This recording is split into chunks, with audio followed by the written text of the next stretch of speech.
if and only if P or Q and P or R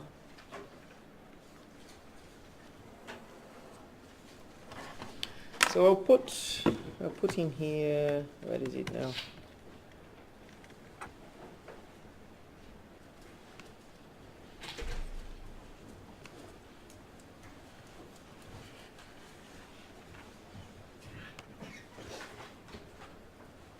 So, okay, this is meant to be an exercise class, so please help me. What do you do if you're presented this as a proof to do? What's the first thing that I should do here?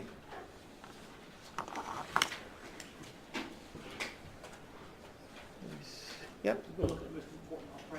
Most important operator, yes. Oh, can you folks see from that end over there? Just about. I mean, how about this? I put this up so that we can refer to it, but you have it, yeah? So I'll put them both on both screens, yeah? Oh. Okay, so you go for the top level operator, which is that one, okay? And we are going upwards, so it's an introduction rule, yeah? So what's the rule for that? What's the pattern matching? You take, by the way, do you find this way I'm doing it by pointing out what the patterns are is explicitly helpful, or does that confuse you? You're very quiet. Please tell me. Which way works best for you? So, that's A, and that's B, yeah? So what goes on the top? Or by the way, or do you find this terribly trivial, and I'm going too slow? I can speed up. Okay? I'll do like this. I'll finish that off and I'll do an interesting one. Okay? Right. So, that's the main function symbol. I'm going up. There's only one rule. The rule says I have to have double implication, right? So that means I will have P or Q and R implies P or Q and P or R. And then I'll have, this is separate. Then I'll have P or Q and P or R implies P or Q and R. And this is by if and only if introduction.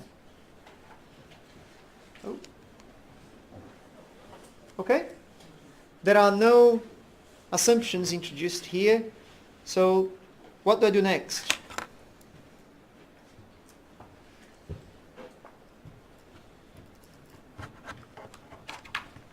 So just for those who just arrived, we're trying to do the practical today by jumping straight into exercises that I want to do together with you. And there is, I will talk about the other two operators, contradiction and negation, next.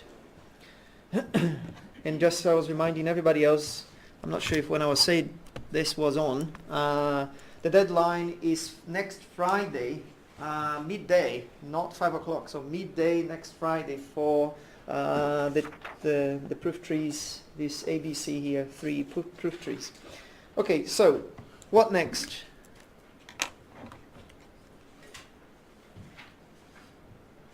How about I give you some time and you do this too, okay?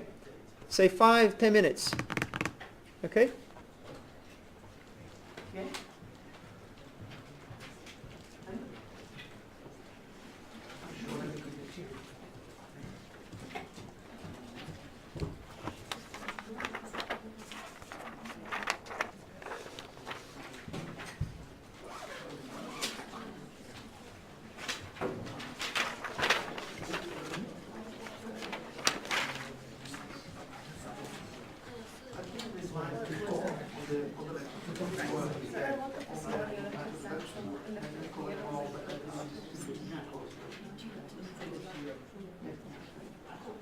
I'm doing this exercise on that one.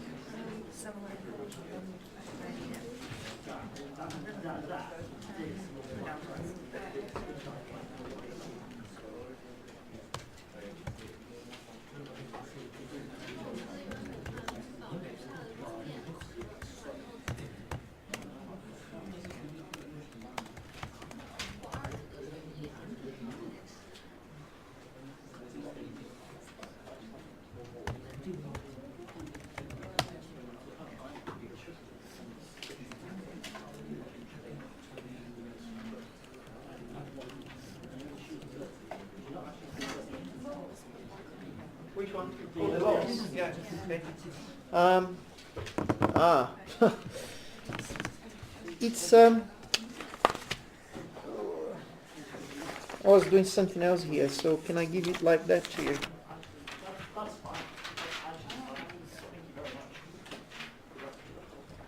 Because I'm gonna do something that hopefully will be interesting.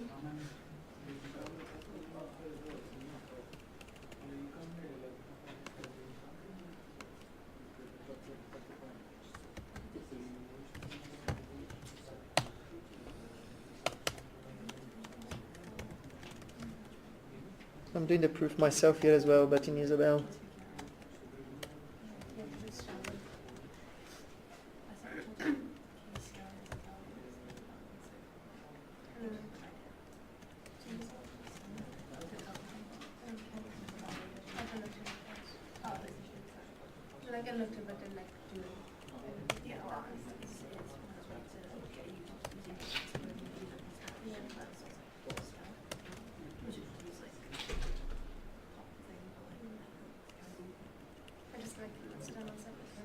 It's one of those things where just, I was like really sick when I looked at it, so I was like, I just need to be non-animal. I just need things to happen, and I feel it's going to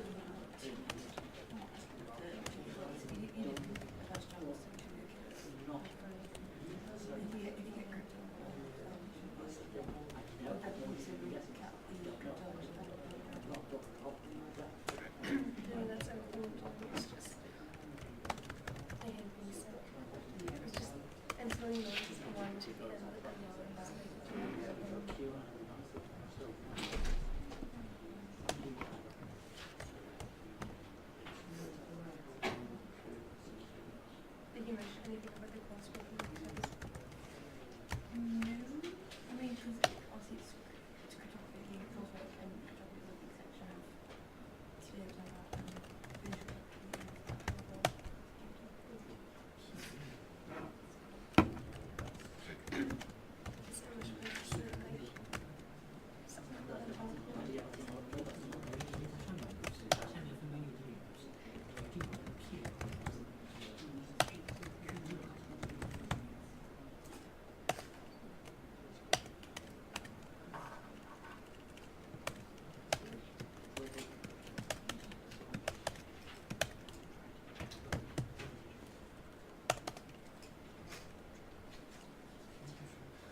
Come on, girls, concentrate, right?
Right, shall we try?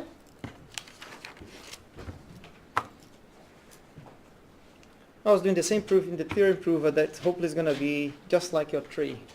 Again, the point there to demonstrate that this stuff is done in practice. The difference is that these, if anything, are quite simple proofs, quite straightforward. Even though it sounds strange and difficult to begin with, you get used to them, and then you'll see that with practice they're relatively straightforward. But the hope is by showing it in Isabelle we'll see what do I mean. Of course, in practice you don't get P's and Q's, but you get expressions for P and Q and R that are directly related to your program. Okay, so just to give as I like to do this, a few examples. In the past, I've applied this kind of technique for a baby dialyzer that was developed by the RVI. So basically, if you're a premature baby needing dialysis, you die. Unless you are in the RVI, and they developed a machine for that in there, and a process of verification was done through their code that was written in C. So a tool like Spark4C was used to achieve that, and then the verification conditions were discharged just the same in similar ways. We are doing that to EMVCo, second generation. We are doing that to a new machine that does organ transplantation so improves the life of the organ while it's being transported, and that creates more viable organ transplants, I guess. So there are multiple uses for this. But right, okay, so what's the next step here on the left-hand side tree?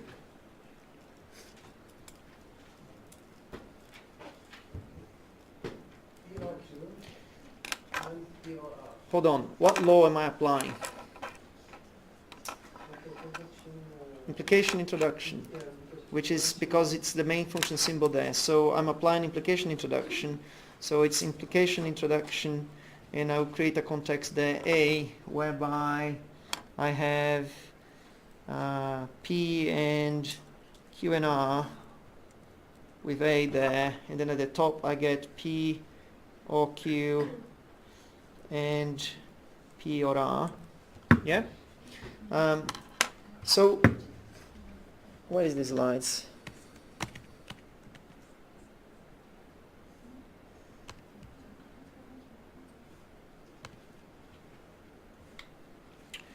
So in the slides I've given you, I have a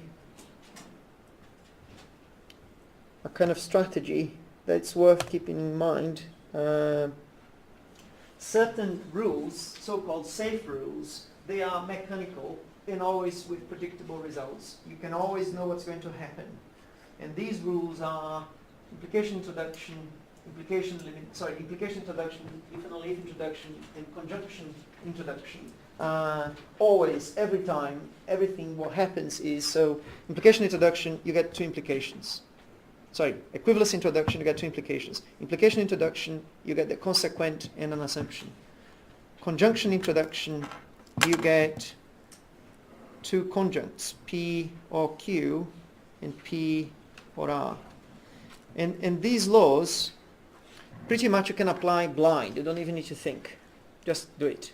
Okay? On the other hand, so-called unsafe rules is the ones that might create unsolvable goals or may lead you to dead ends. And we've seen examples of this here, whereby conjunction elimination or conjunction or disjunction introduction, it may prune the tree wrongly. So either you forget stuff that you needed going upwards or downwards, depending on the law that you applied. Conversely, you know, the false rules, which I'll talk about after this example, are unsafe in that sense. And they are the ones that you need to stop and think a little bit. Anyway, so what do I do next? I've got to P or Q and P or R. Okay? Is it P and Q? No, at the top. It's O. It's O. No, not this one. At the top. Yeah. Oh, it's O. I'm sorry. You're right. Well done. Okay. This kind of error is a good example of when you do this, make sure that you are really concentrated. I stop to talk to you about something else and you see what happens, okay? And it's a good idea as you finish to just cross-check and double-check everything, okay? That's what a tool would do for you. But you can imagine, this kind of mistake is fatal, okay? Unfortunately, okay? Once a student said to me, oh, but it was just an N for an O. And I said, well, you know, if you say something like, the result of that is very different than the result of that. Sorry. Okay? It's just different.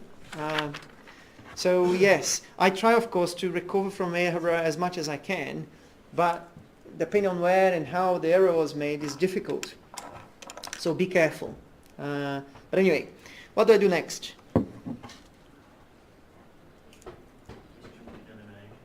Disjunction elimination. So you're talking about touching this operator there, right? So here we have a few choices. I could go here on this one, or I could go on that one. Now, we know the last thing you do is prune the tree because you don't know whether or not that's going to be too early. So given that lesson, if we another lesson is that if you have a disjunction in your assumptions, you're going to have case analysis. You're going to have two things to do. Okay? It doesn't matter. If there is an assumption that you do use, you must do disjunction elimination on it if there is a disjunction there. There is no way out of it. Okay? The only way out of it is if you don't use that assumption at all. If you do use it, you must use disjunction elimination. If you don't use disjunction elimination, you made a mistake somewhere. Okay. In our previous example, the disjunction was hidden, because this was the other way around. The disjunction was hidden underneath the conjunction, which made it a bit further away from application, but you're going to need to get to it eventually. Okay, so you said to use disjunction elimination. In disjunction elimination, we have a choice for R. Yeah, I'm not going to, not to pollute this. I have a choice for R. What do you want your R to be? P or Q. So you are pretty much binding it to this option there. Okay. So that means I'll have disjunction elimination B, and then I have P or Q and R, and that's going to be, so that's my A, that's my B, and that's my R, which means I'm going to have P or Q here, P or Q there. This one is an assumption veto A, and I will be given here a P and Q and R. Yeah? Right, so now then, the top of the tree is an assumption that was discharged down here, so it's in the right context, so I'm done. Now, P or Q, I have P, so now is the right time to prune. So I will apply disjunction introduction, so disjunction introduction 1 and get to P, and that's finished. And in this one,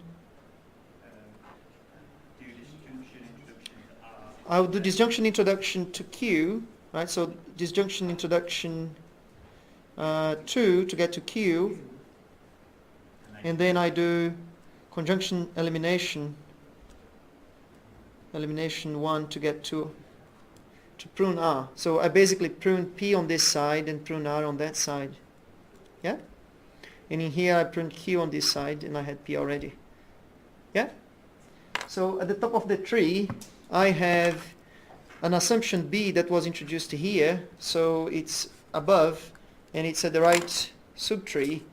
I should really put the, I'm trying to do it in landscape. Is this too crumbed? Should I put a bit bigger? Can I have it on this side? Oh, I'm sorry. I haven't realized I didn't flip. Yeah, I'll probably put a bit bigger. I'll do bigger the other side. So I've pruned this side here, got to P, and that is on the right assumption because it was introduced there. And then I have a at the top of the tree the other assumption there. So I'm done as well. So this subtree is finished. Yeah? I'll do P and R. Okay? I'll do P and R there.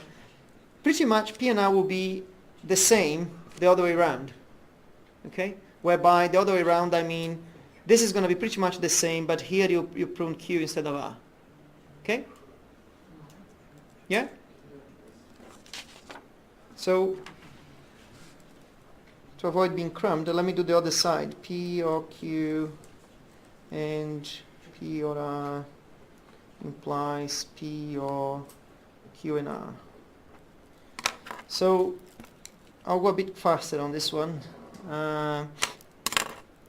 Main function symbol is that, so I will do implication introduction C, and then I will get P or Q and R, and I have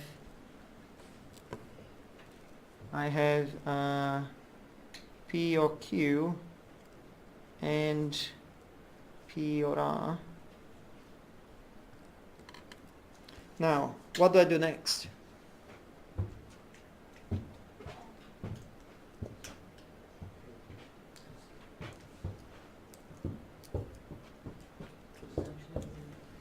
So, here you need to think a little bit, okay? If you do disjunction introduction, you're going to basically forget either side of the prune, either side of the tree, and you know what happens if that's the case, okay? It will fail. And it will fail similarly to how it failed before. Namely, you're going to get to an assumption that mismatches your goal, and therefore you can't finish. Yeah? I won't go there. On the other hand, I told you that if you had disjunctions, you're going to have to do disjunction elimination. There are two disjunctions, so you're going to have to do two disjunction eliminations, and they are buried underneath a conjunction. Okay? So that means in practice, you're going to end up having something like this. P or Q and P or R. You're going to basically, there. You're going to prune it on either side, and that's going to be your, you need to find your R now, where you know you have P there and Q here. Okay? And you're going to do the same the other way around for R. Is that clear? Okay, so in that case, I will carry on doing this in here. So P or Q is not quite either of these, yeah? So what should these R be?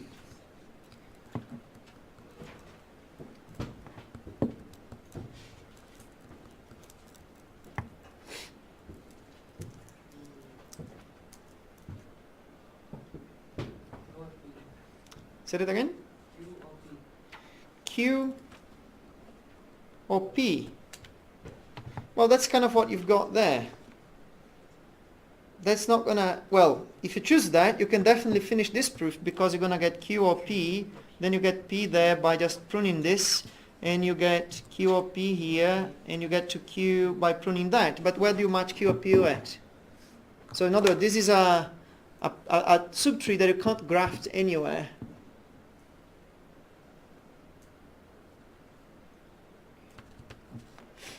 So what you've got here is P or Q and R.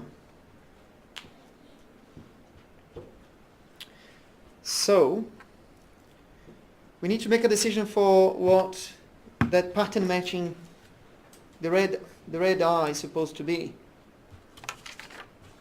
So that Q or P is not a good one because even though it finishes the proof, I can't match this to any current goal. So it's useless. It's valid as an exercise in the sense that you realize that the wrong choice for R makes you get stuck and fail. Okay?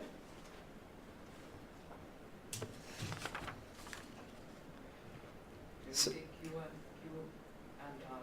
Q and R, if you take Q and R, you're pruning P. That means you're going to have, okay, let's try that. If you take Q and R, you have Q and R here, Q and R there, which means you're going to get Q and R separately. And then, well, the only thing you can have here is P or Q, which means this Q is done. This side you only have P.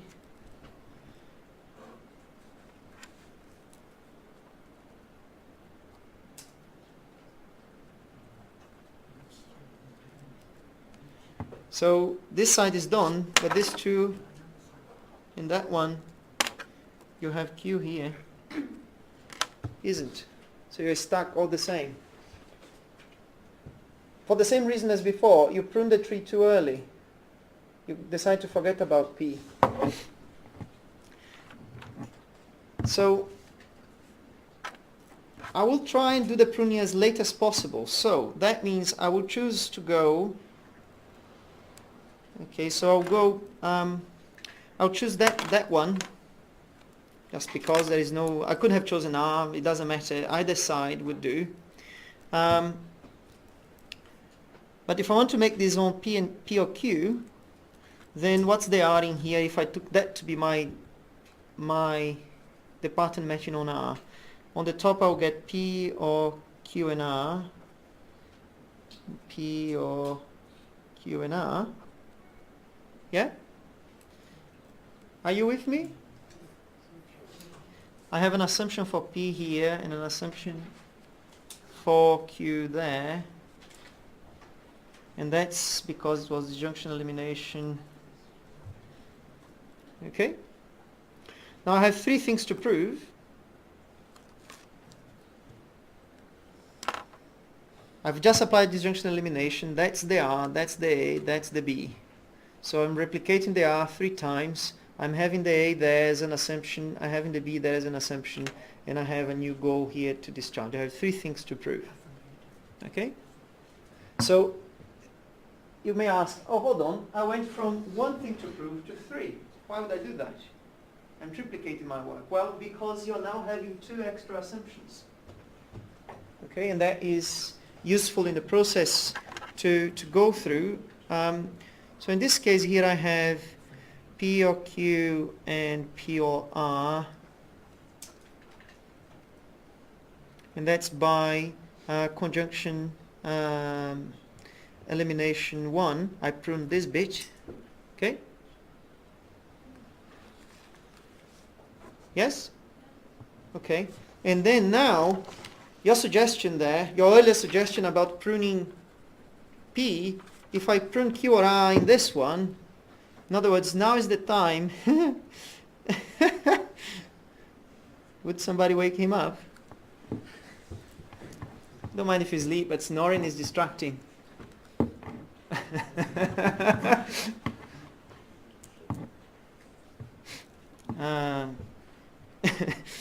All right, where was I? So we got P there. That's your D. Or elimination 1.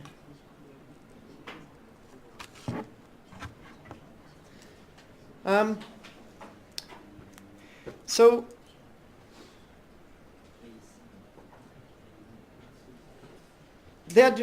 I do understand that this can be tedious to some of you, and yeah, well, doing it by hand is a bit tedious and a bit slow.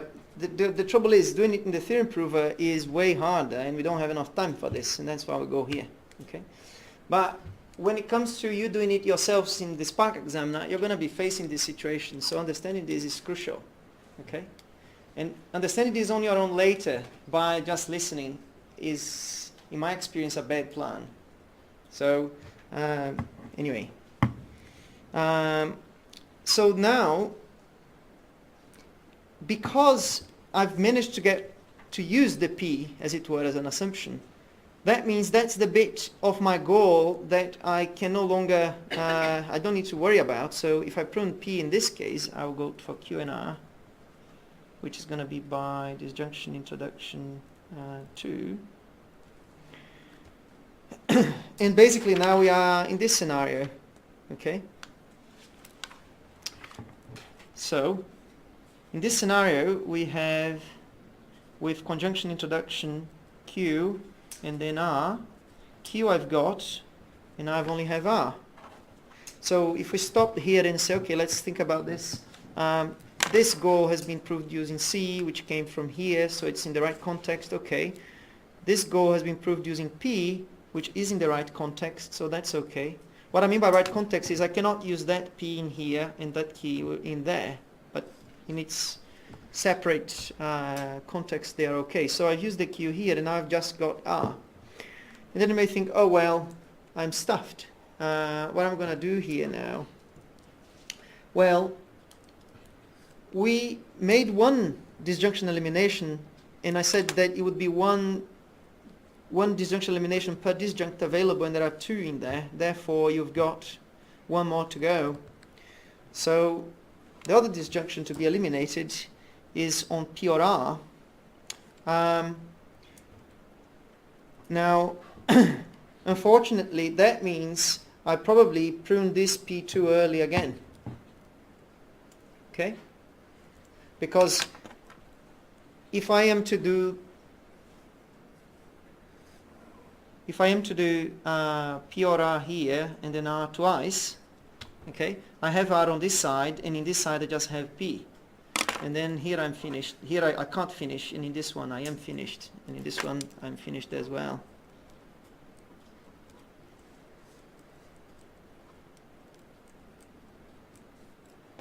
Okay? So doing this here at this point was not the right idea, because that means I cannot use this R nicely. In other words, I have to have the P here as well. So this part of the subtree as a whole is wrong. I mean, I'm deliberately failing here, okay? I'm not, so that you see what happens when it fails and what you do about it.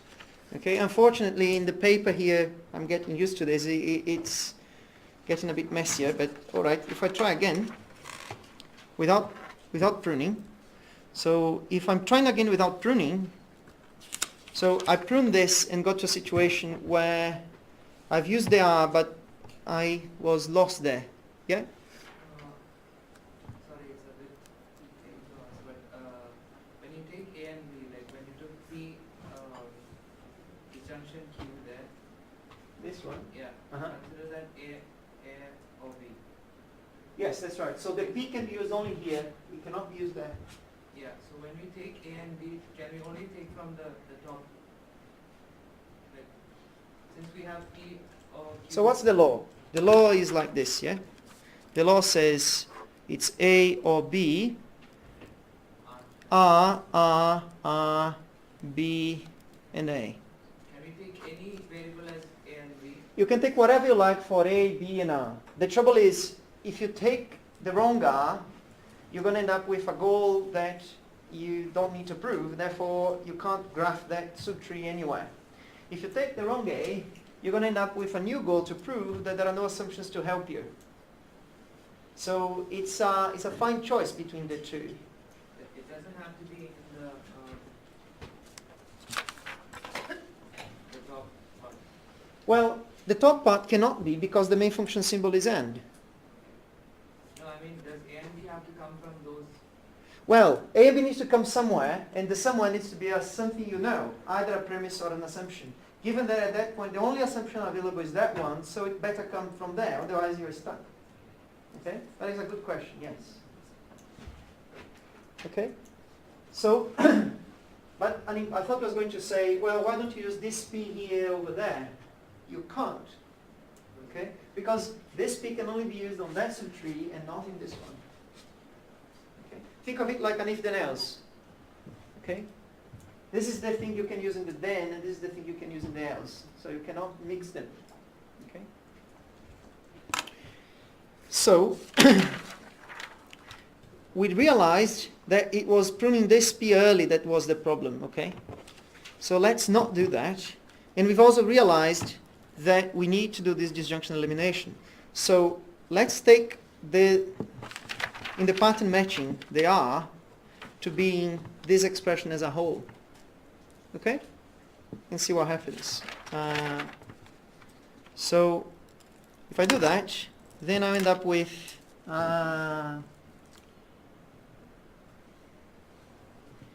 P or Q and R, P or R, P or Q, and P or R, C,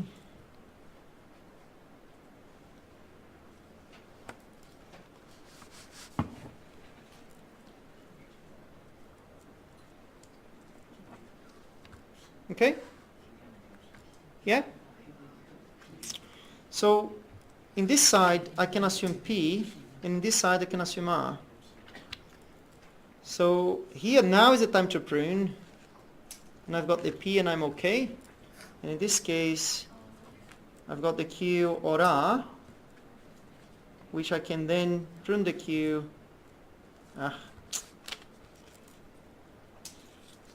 And get to the R.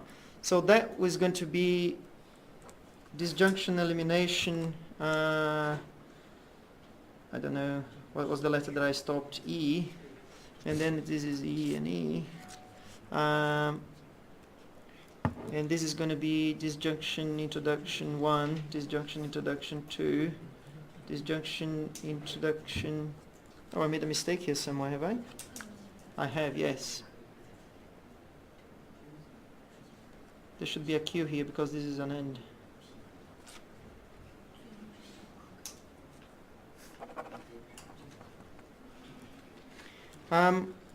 Yeah, I made a mistake there. So the Q here can come from this Q over there. Okay?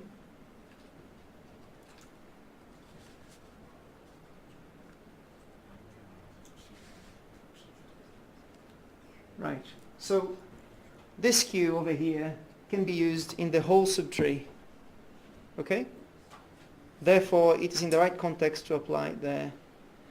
This P over here can be used in this context only, and it's there. This R can be used in that context only, and it's there, and therefore I have it there. And at the top of my tree I only have discharged assumptions in the right context, so I'm done. Okay? Let me show you this in practice.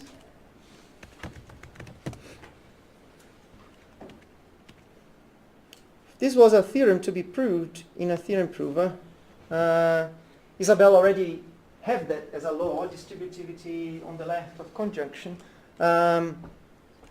But the laws that I've applied, if I put, well, if I leave this one in there, it's almost one-to-one. It's not entirely one-to-one, but it's close. Okay? So I apply if and only if introduction, and I get to two goals to deal with. I apply conjunction introduction, and I get the two goals to deal with, and I'm dealing with the left-hand side of the tree. If I do a pruning on the wrong, if I prune too early because I forgot the Q, for example, this is going to fail now because there is no way I can finish this. Because, say for instance, if I apply disjunction elimination, this one finishes, that's okay. Think of assumption as just the brackets, but now I have Q and R. I have Q and R and only P to prove, so these three things cannot be proved. So I failed. If I start again and apply the same reasoning as before, so if and only if introduction, followed by implication introduction, followed by, oh, that's the first side. Where is the first side? Hmm?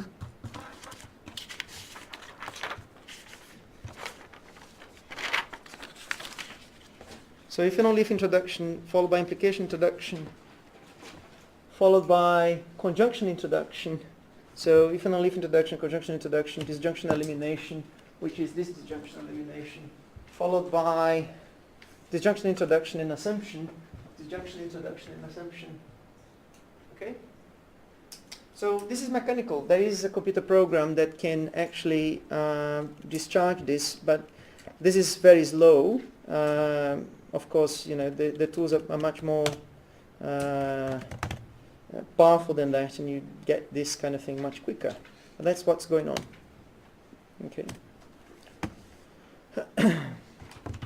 Okay. I want to talk to you about the other operators. And if, on the one hand, you'll find this tedious for those that are still asleep, be careful, because when it gets difficult, it's going to be tense rather than tedious. Okay? And it's about to get difficult.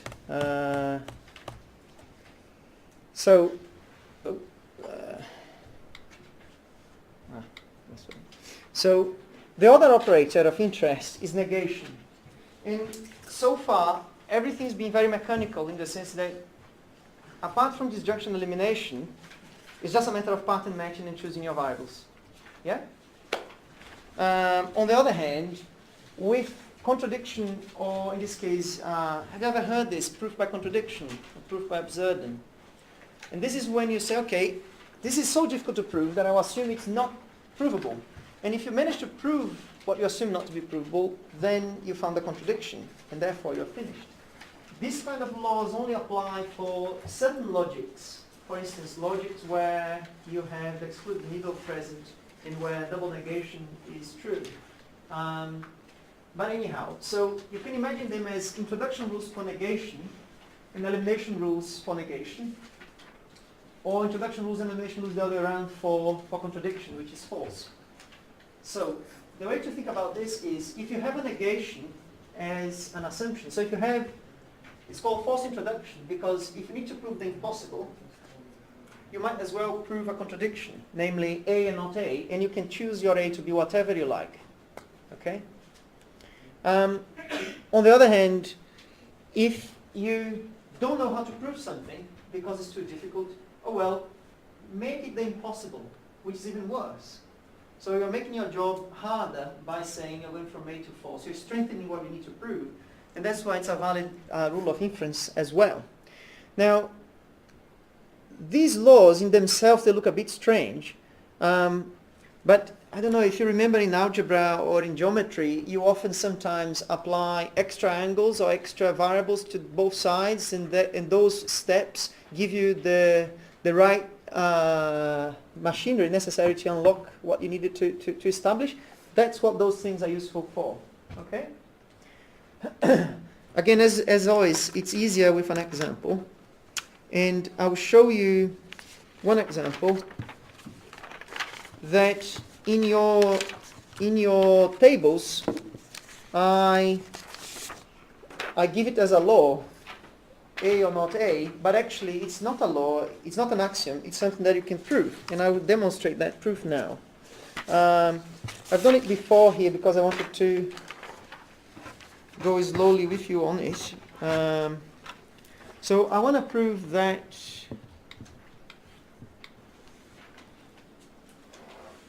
the excluded middle is a law, namely A or not A.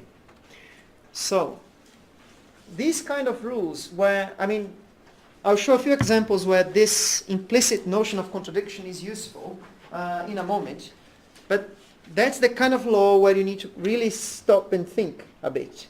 And in practice, if you have a proof obligation that involves that kind of implicit contradiction, it's up to you to find that implicit hidden disjunction.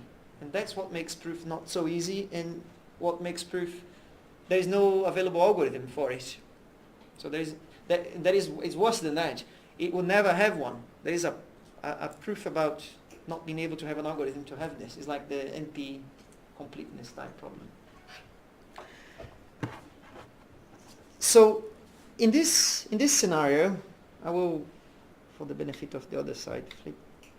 No, I'm doing it the same way. Sorry. Yeah. Okay. So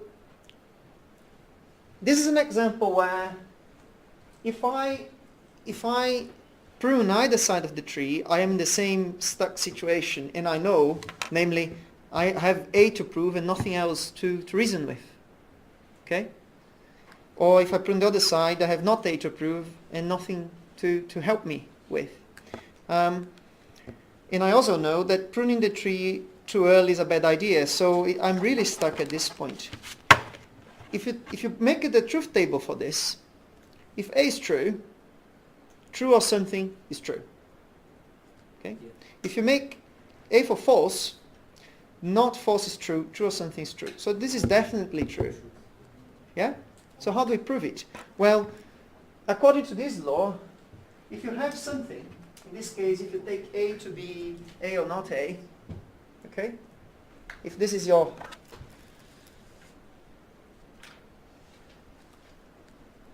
pattern matching A, then I'm saying, well, okay, I will now prove something worse than A or not A, which is false.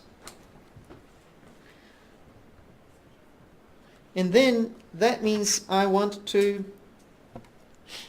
and that's by, what's the law name? False elimination 1. Okay?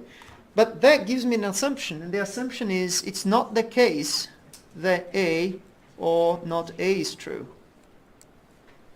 Okay?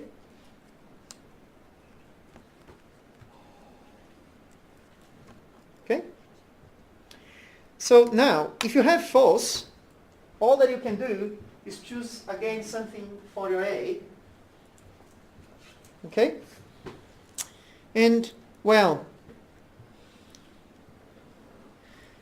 I have here a disjunction buried underneath a negation, so there is some case analysis to do in this. And in a way, this is like case analysis in the sense that I'm testing two separate contradictory things. Now, I will choose A itself for A, and then I will have A and not A. And this is by false introduction. You may look at it and say, oh, well, what's going on? You went from having a or, you almost by two laws don't transformed a disjunction into a conjunction. This looks like as if it was A and not A, isn't it? Do you see what I mean? If this was an AND and I applied AND introduction, I would have those two. Yeah? And I went around the block to get to this situation with the key difference with an extra assumption. So it's not quite the same. Okay? So what's the game here? We are changing our goals, and in the process of changing our goals, generating new assumptions to help us prove a harder goal. So the hope here is, even though we're going to a harder situation, the assumptions we generate in the process are going to help us. So it's a better situation nonetheless. So if I apply the same principle twice here, and I say, okay, I will apply false elimination 1, that's going to give me a not A and false. And then again here, false elimination 2, and that's going to give me false and an A.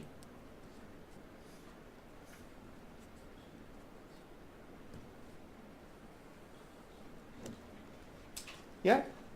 Can you see from that?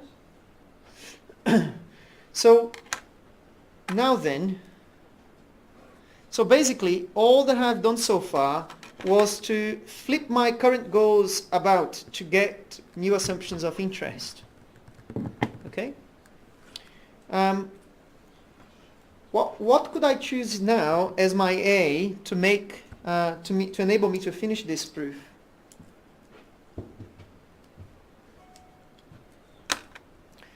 So if I was to choose the whole of this as A, yeah? Why is that false elimination 1B? So false elimination gives you an assumption negated, right? False elimination 2 takes the negation and put it there. The letters is just to say where they come from. So the B here says this B came from there. The C there says this C came from here. What about the 1? Does it mean that we... This one came from there. And that the one of This one, no, the false elimination 1B. yeah? Yeah. This one, I matched A with A, false, and got a not A at the top. I matched the not A, that's false elimination 2, got false and A at the top. So do we put numbers? Put whatever you like. Put C, put numbers, put Roman letters. I mean, we used elimination 1 twice, so that's why I was elimination 1 twice, but these are different eliminations, aren't they? okay. So This one is going to, you negate your part in here, so I'm negating this, that's why I have not A or not A at the top, yeah? So we can put different numbers at one level. Like if we have multiple eliminations at one level of the tree, we have to name it like... You can't have multiple eliminations at one level of the tree. That's one elimination at one level, that's another elimination at another level, this is another elimination at another... I'm not following what you mean by level, but you can only apply one elimination rule at a time.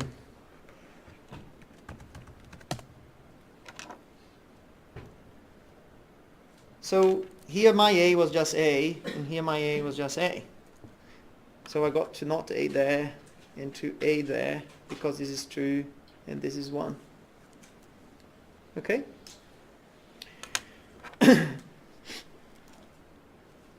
For false elimination, for false introduction, the only thing I can do with false as a goal is to do false introduction and choose what contradiction do I want. Okay? In this case, if I choose, this is interesting, if I choose A or not A, and not A or not A, then that was my choice for contradiction, okay?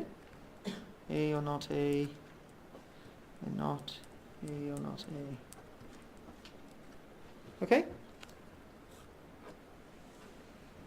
you accept that's okay? I mean, I took that to be A, and therefore this is not A. And this is false introduction. And that's false introduction as well. Okay? This one is an assumption, and so is this. that was introduced over here, so I can use on both subtrees, and that's okay. This was little a, and I'm done. Can you see what to do now to finish this? I have a there, I prune the tree here, and I have my a. I have not a there, I prune my tree, and I'm finished as well. So this was OR introduction 2, and this was OR introduction, OR introduction 1, no introduction 2. Top of my tree I had B, which was introduced here, so it's okay. And in this one I had A, which was introduced here, so it's okay as well. Top of my tree everywhere is okay, and therefore I'm done. Okay? So, which is in here as a law, actually it's a proof tree. So it's like a lemma. Okay? Right, we still have, I want to do some more exercises, and I'll stop and leave you to do some of them. And the exercise I want to do will involve handling force one way or another. Okay? So, the exercises, I've done 2 for A and 2 for B. 2.5 is an interesting one. It's not straightforward, but it's not as difficult as this. But I've got a few examples here that I'll try and pick one. Let's have a break, 5 minutes or so, and then I'll come back to them exercises. Okay? The exercise I want to do is to prove this one. It's called Peirce's law. A implies, well, hold on. P implies Q, that implies P, that implies P.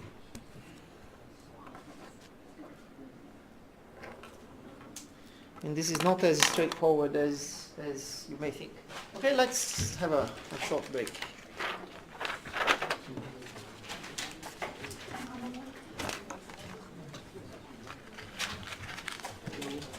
Yeah? May I ask you? I have problem to understand this thing. I mean, until here I can understand. Okay. But after that I cannot get it because I mean. So up to here you're fine, yeah? Yeah, up to here Okay. I'm fine. So the choice for P or Q as a disjunction of interest, it's because it is oh no, this one. Yeah, I mean. All right, so hold on. This one you've got P or Q and P or R in there, yeah?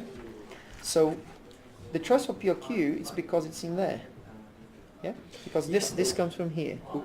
Yeah. What I don't understand is, okay, we take the B and we set it here, and then we deciding that we will do an elimination, correct? Yes. Okay, so this is A and this is B.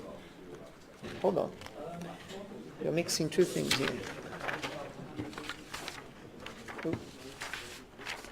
So your goal at the moment is P or Q and R, yeah? Okay. Okay.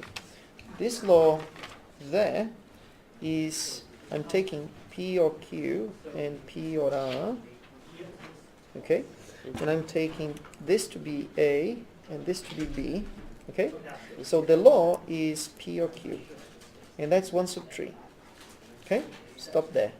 Save this. Call this subtree 1, okay?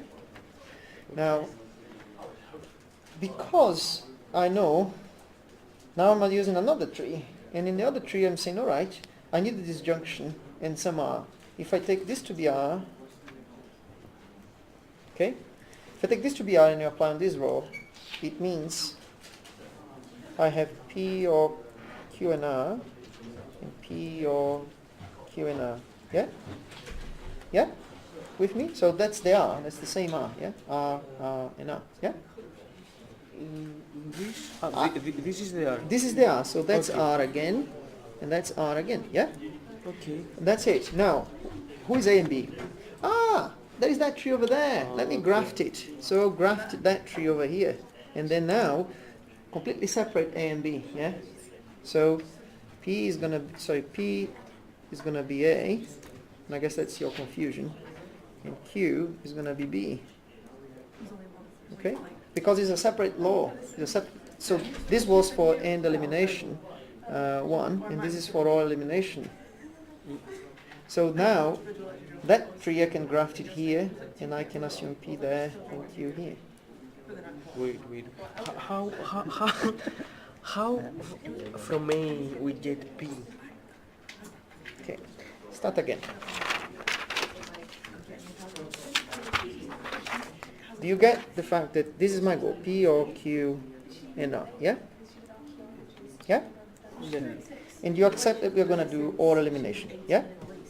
okay. Yeah? Okay. Okay. And that means you're going to have P or Q and R twice. P or Q and R, Which is the R? which is there, yeah? Okay. That's R, yeah? Yeah. Okay. Okay? Okay. Now choose an A and B, whatever you like. Which one do you choose? She does give You have to choose an A, she says and you have to B. choose a B. like the noise. Okay. The one I can choose is B. B, you mean? Yeah, P. P? Can I choose for B the Q and R? Or no? Ah, you can, yeah? Okay. Q and R. Because it's not instructive. Okay? Okay. That means you're going to assume P here and Q and R there, yeah? Okay. Yeah? Yeah. That's absolutely fine. And that means you're now going to have an OR there, yeah? Yeah. Fine. So on this side, you prune this and you get to P and you're finished. You prune this, you get to Q and R, you are finished, yeah? Okay. Now you have this to prove. Go prove it. It's exactly the same as you started. So it's a bad choice. Okay. But it's like, I don't mind. Okay? Okay. If you want to choose Q, Yeah. then you only get Q here, which means you get Q and R there, which means you have Q and R to do. Q you have and R you don't. High system valuation going. And you need to carry on and do the rest. And that's what I was doing. I understand exactly your doubt there. That's exactly the way that you are almost walking straight on the bicycle. That kind of realization is by pattern matching. It's one pattern per law application. It's when you get that hang of it that it becomes easier. And I think that's where you are. So it's catch-22 this really. If I was to do like you were saying there, then yeah, you get to see. You got here, right? You understood. So you basically went around the block. And all this is useless. Because even though this is a complete proof, you end up in the same place that you started. Yeah, it's meaningless. Well, meaningless. You've learned that that's a bad plan. Yeah, okay. So failure is productive. Okay? Okay. So, but that's why when you apply it once, you solve the Q and you have the R to do. And then, well, you can't really apply it from the R onwards because you need the P there for the same reason that when you put P or R next time, you can't run this too early, and that's what I did in my case, yeah? Why didn't you graduate in Winchell? Okay. Right, let me get something that I printed out. Give me a moment. Okay. So your dissertation is in this one? It's 2,000 words. Is it 10,000 words? Oh, okay.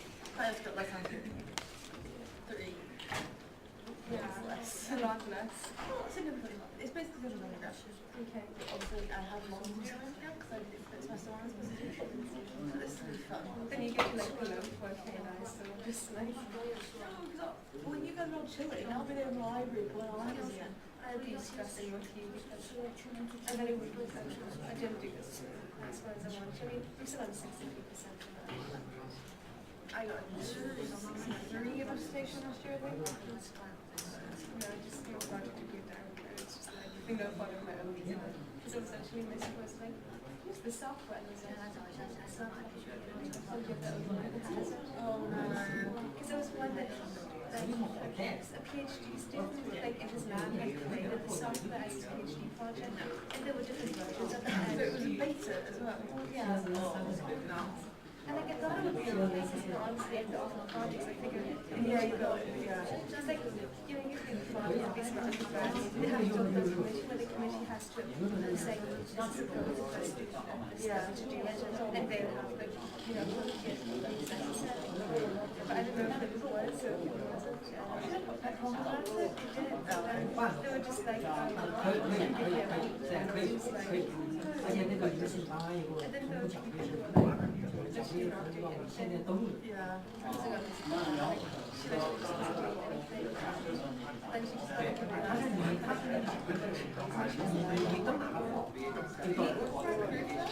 I didn't know, but it just sounded like, oh yeah, I thought she just was like, I don't know if that's true. My friend got me sent you his legislation that he's doing. Yeah. One more thing. Sure. How it is possible this to be false? I mean, It it isn't. does. Yeah, it So if A is false, false or something is the something, not false is true, therefore the rest is true. The whole thing is true. yeah, every time will be true. Yes. So why above we say we? Above means there is nothing, in other words you're finished, there is nothing to do. Ah, okay. There's no sub-goal left. Okay. Thanks. Right, so let's carry on with one more exercise here. And this exercise is interesting for various reasons. If you look online, something called Peirce's law, at the time when this kind of natural deduction system was being invented in the late 18th century, early 19th century, they thought this was a law, necessary, an axiom necessary for the system until somebody, Peirce, came with a proof for it using the available laws. It's quite funny this because it's if it was the other way, if there were no parentheses, then it would be a trivial proof, right? I mean, if there were no parentheses, if it was P implies Q, that implies P, that implies P, the parentheses were the other way around, like this. Okay? It would be trivial because you just apply implication introduction multiple times. Q implies P, that implies P. And then you can assume P. Then you have P implies P, and you can assume Q. And you can assume P again. And then because you can assume P, you're done. Okay? So as a normal chain of implications, that would be trivially true, but as a... Oh, what is the paper that was here? Somebody get you? Did you? No? Okay. Oh, it's here. It's okay, you can get it, it doesn't matter. But this one, on the other hand, is not so straightforward. This was an exam question, I think, 2 years ago. Okay? And I want to do some of them examples because, well, exam questions are like that, of that kind of nature. Of course, this is not going to be this year's exam question, obviously, but it's to give a taste for, it's not as easy as 2.4a, and it's not as difficult as the excluded middle case, but it's somewhere in between. Right, so, what's the main function symbol on this? Implication, which one? The one on the right. This one, yeah? So if I apply implication introduction, it means I'm going to get P with a P implies Q implies P as my assumption, yeah? Okay? And then now I am in trouble because the well, the only thing I can, there are no symbols in here anymore, so there's nothing I can do with the goal. The only thing I could do is try and unlock that one. And to do that, well, what's the rule for implication? It's A implies B, and A gives you B. Yeah?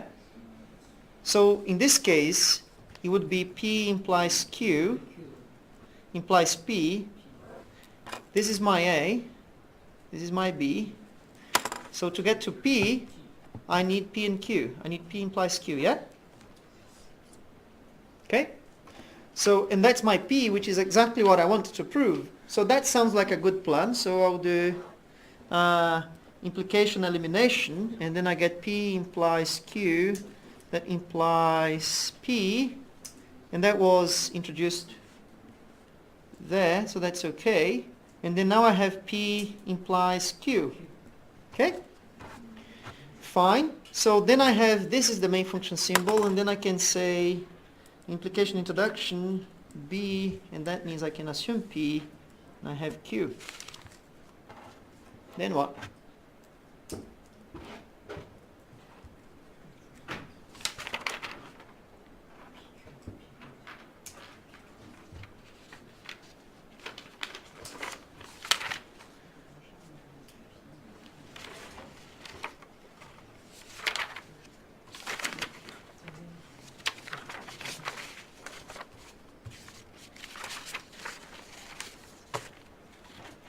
So,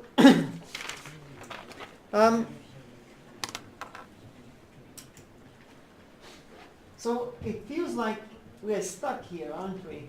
And the reason for it is to do with the fact that we are ignoring a hidden case analysis that is within implication. Okay. So let me find something here.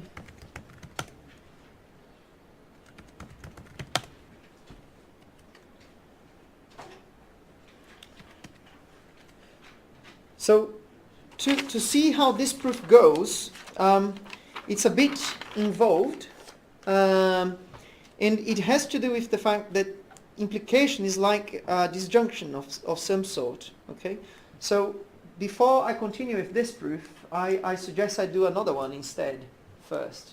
Okay, and the proof that I want to do, and I would suggest you do it, is this one. Well, I'll do it like this.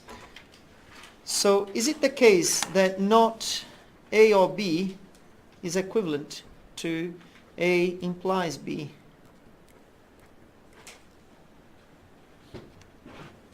Okay, let's do a truth table of this. If I have A and B, then I have true, true, false, false, true, false, true, false. Then not A is going to be false, false, true, true. Not A or B is going to be equal to not A or B, that's going to be true, false, true, true, yeah? And we know that A implies B is exactly that, right? It's A implies B, we know that it is B when A is true, so true and false. And it is true when A is false, true and true. They're exactly the same. Okay? So this should be a theorem. This should be a proof tree we can make. The point being, an implication as an assumption has a hidden disjunction within it. Okay? And hidden disjunction is usually the hardest case of proof you get every time. Okay? In Spark, hidden disjunctions that you are going to most likely find as part of your proofs are going to be things like less than or equal to. Because if x is less than or equal to y, it's the same as x is less than y or x is equal to y. Okay? And therefore you have a disjunction that to be done, which means a disjunction elimination in two proof trees to deal with. Okay? So less than or equal to proofs are always about subset containment. You are either strictly within or exactly equal. So there are many cases of, in real practice, of hidden disjunctions like this. So let's do the proof of this, okay? I'll do one side at a time. So not A or B implies A implies B. I'll do that one first. And I'm assuming by now you know there is one more step underneath this, which is the if and only if introduction for both sides. Yeah? Yes? No? I'm speeding up a little bit. Okay? So what do? Implication introduction on that one, and then I get A implies B, and an assumption that not A or B, and then if I apply implication introduction again, I have a B with an assumption for A. Yeah? Then I've got a B and a disjunction there. If I have a disjunction, it means I will do disjunction elimination. So if I do disjunction elimination on not A or B, I get a B here, a B there, a not A in this side, and a B on this side. So this B, I am done. This not A or B comes from here, and I'm done. And in here now, so this side I'm done, this side I'm done, and in here I have, sorry, this is not A.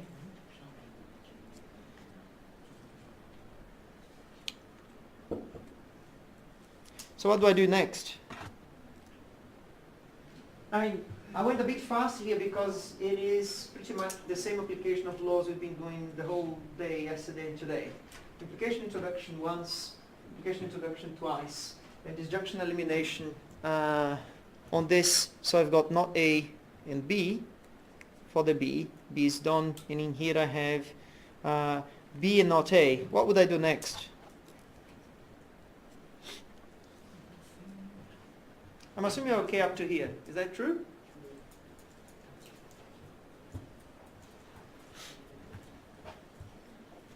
This was another exam question one year, I think 2014 maybe.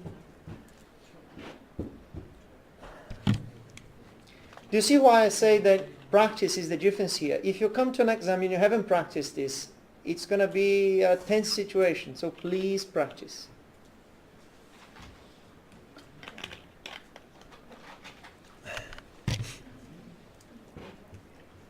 Okay?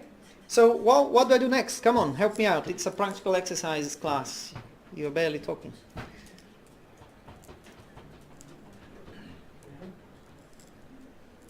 How about you two there? People on the phone and I sleep. Yeah. How about you two? What should I do next? What did you do in your exercise? It's your master's.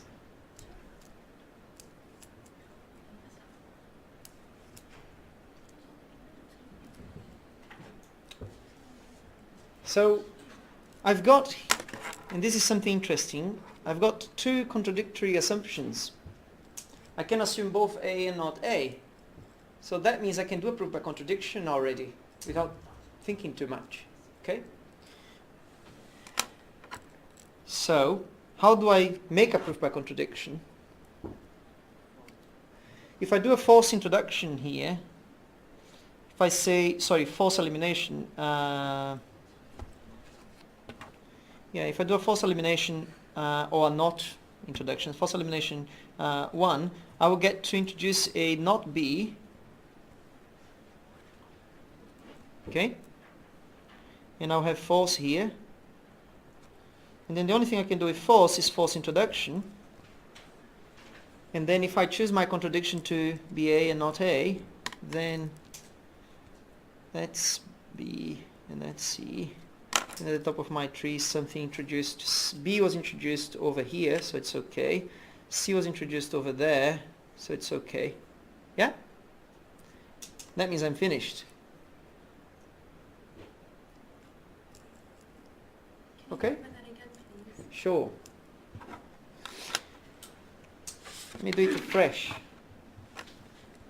So, not A or B implies A implies B. I have A implies B, application introduction. I have B, application introduction, not A or B and A, not A or B, oh sorry, not A or B, B and B, this one is done. This one is done. And this one, I've said, right, if I apply the law, what is it? This one in your cross elimination. If I apply that law over here, what is it? Oh. I'm applying this one over here. Okay. So if I've got B, B, and I'm saying, and I'm applying this rule here, that one, then it's false. And now I have a not B, because that's what the law says. If you match this with B, then you get a not B as an assumption. That means now I have to choose, the only thing with false underneath the line is that law over here. Well, they're the same, aren't they? And I choose something for A as A itself because I already have it. Right?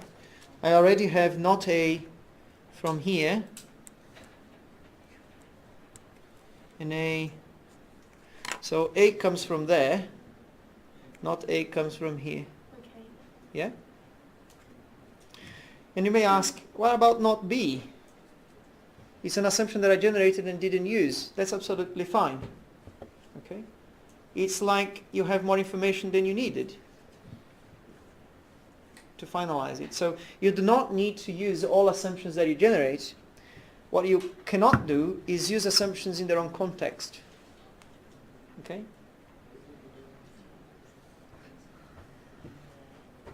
You're still puzzled?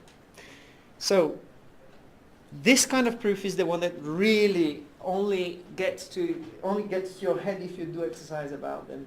So I strongly suggest you do those.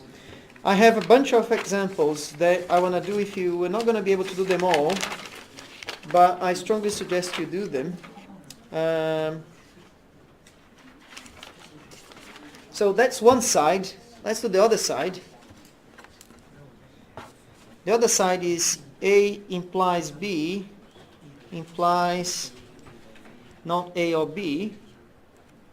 Yeah? So the other side, if I do implication introduction, I get not A or B, and I get A implies B. Okay? And just like with the pieces law, we have a similar situation here. If I was to apply implication elimination, I would get to A, but that's not going to help me very much because, well, A is not a goal that I want, B is not something that I can prove with respect to my current goal. Well, yeah, no, it's not something that I can prove with respect to my current goal. So, because we know from our truth table that there is a hidden disjunction, they are equivalent, okay? So, and I know that it depends on A, I will then instead say, what happens if I choose my disjunction to be A or not A? Okay? Remember, the law is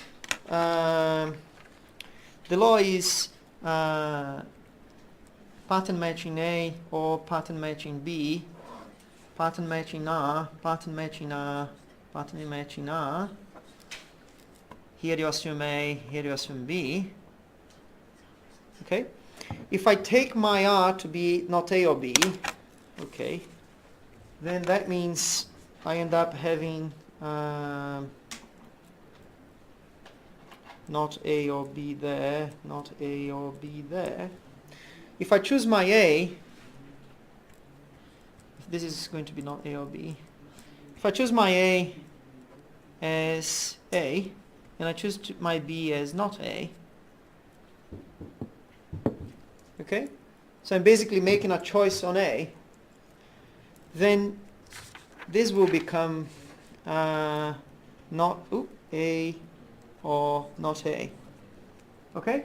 And I have three things to prove. The first one is the proof tree that I was doing earlier. Where is it now? Is this proof tree, which you could imagine grafting it in there, okay? But it so happens that this is also a law available, so I can say that that is by the excluded middle, okay? It's something I proved before, so, or else just graph that tree over here, okay?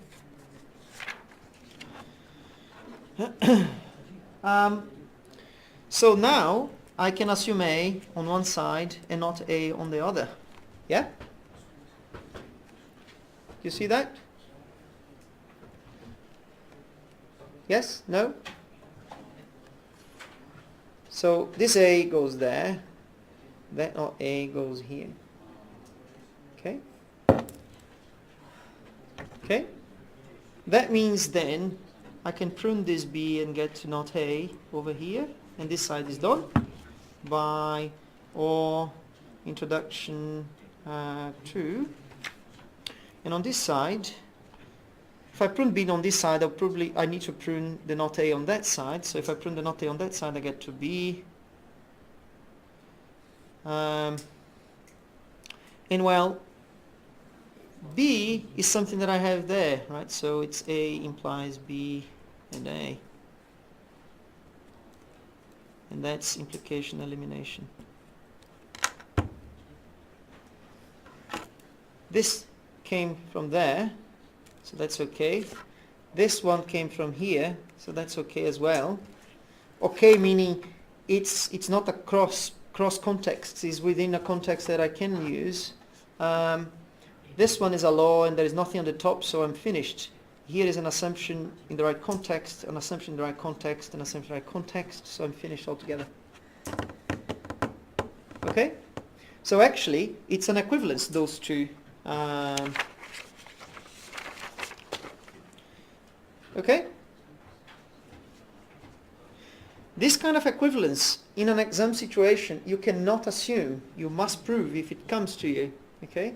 You can only use as assumed laws these. So in this case, for instance, you don't need to make this proof tree in an exam situation ever because it's given. Okay? Right. So we've managed to do those two, one side of the equivalence and the other side of the equivalence. So that basically means we have that A, not A or B, is actually equivalent to A implies B. So they can be used interchangeably. Okay?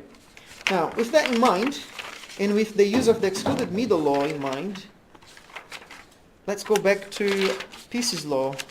Where is it?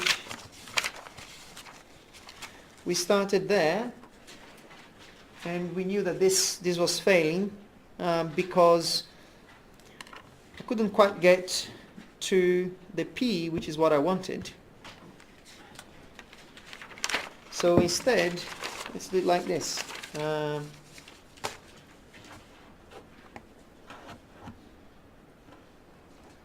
So this was, as I mentioned to you, an exam question a while ago. I'll put here the answer. Can you see? Just to make sure that. So what's going on here? The first law, implication, was or elimination. I didn't go for the implication case to begin with. I basically say or elimination on A or not A. Okay. By contradiction, by the excluded middle. So my R repeats what's in here on both cases. When I apply implication introduction once, I get to the A directly because it's already there. Okay? On the other case, when I apply implication introduction, I get to the A. I apply implication elimination, and it's pretty much this case here, it's pretty much the same proof as this. Up to here is exactly the same. But then, from the Q, or in this case B onwards, I said, all right, false and that's going to give me a not B. The not A comes from here, and that's where this is from, and the A comes from there before. Okay?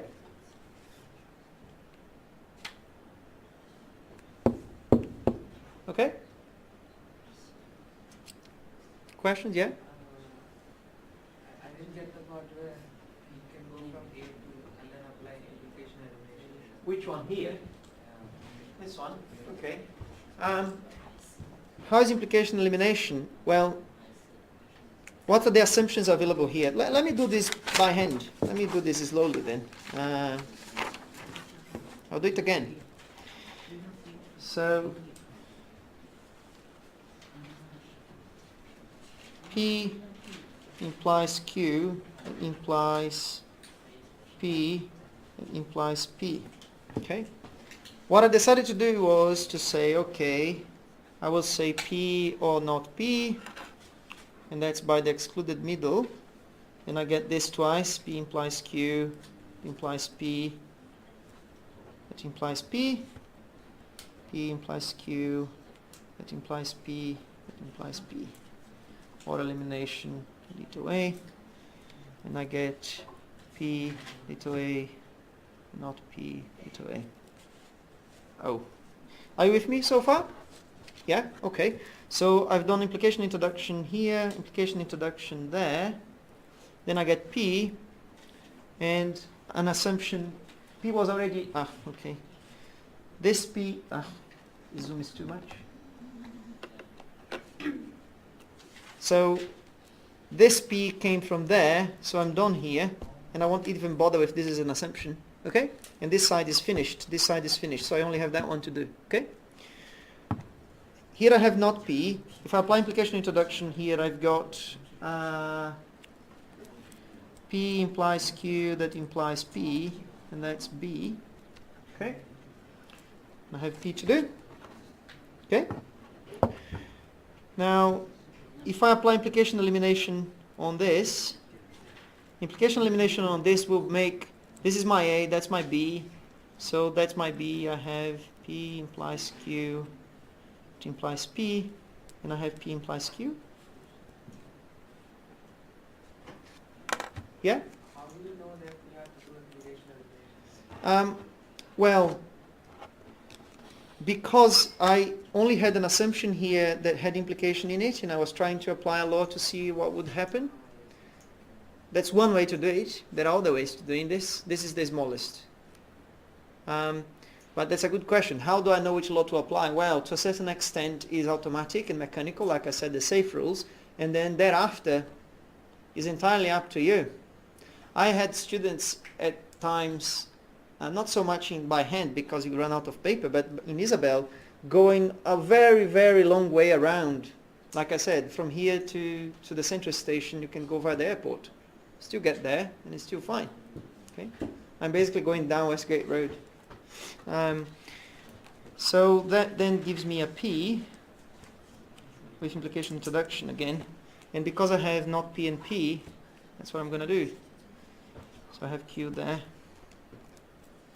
False. And that's going to be false elimination 1. Gives me a not Q, which I don't use, but I have a P and a not P. Okay? Okay? We have a few minutes, and I have a few examples that I wanted to do, or suggestions of exercise for you. Let's see, where is it now? Here. Oh. Of course, let me tell you a priori that these exercises, 2.5 and 2.4, I don't remember, oh yeah, 2.5a is what I've just done. Yeah? 2.5a is exactly the one about equivalence of implication and disjunction. Okay? Yeah, I've just done 2.5a. I suggest you do 2.5b, and I'll give you a few more here. 25b will, I don't remember now, but I think it does have this use of false introduction and elimination. And I've got a few examples, and these examples, some of them are easy, some of them are more involved. I'll put them all in here for you. Let me zoom out.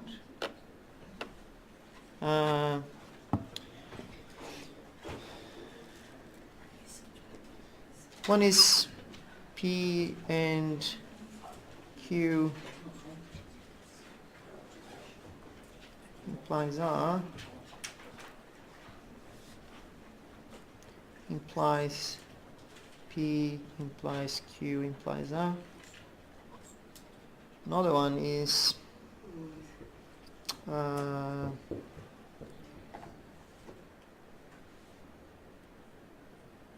not P and Q implies not P or not Q. This is so-called De Morgan's law. The first one is accumulation, implication accumulation.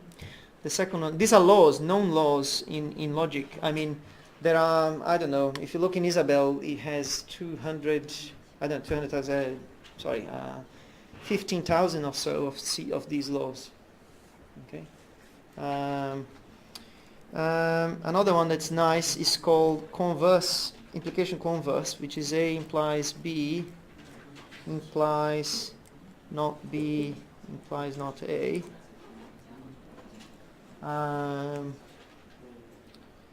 Well, this one I've just done, not A or B if and only if A implies B. And the other one was Peirce's law, which again I've just done. A implies, well, this one can also be an if and only if, actually. A implies B, it implies A, implies A. So pick one and try in the last 20 minutes or so, and I can walk around to see how you're doing. We have another meeting or encounter class, whatever you call it. When is it? And Steve will take over from next week, which means we have one more. I will be around most of next week. I teach other things, but yeah, we have, I think, one practical on Friday morning from 11:30 to 1:30. But I'll see. Maybe Steve will take over on that one. I will speak with him.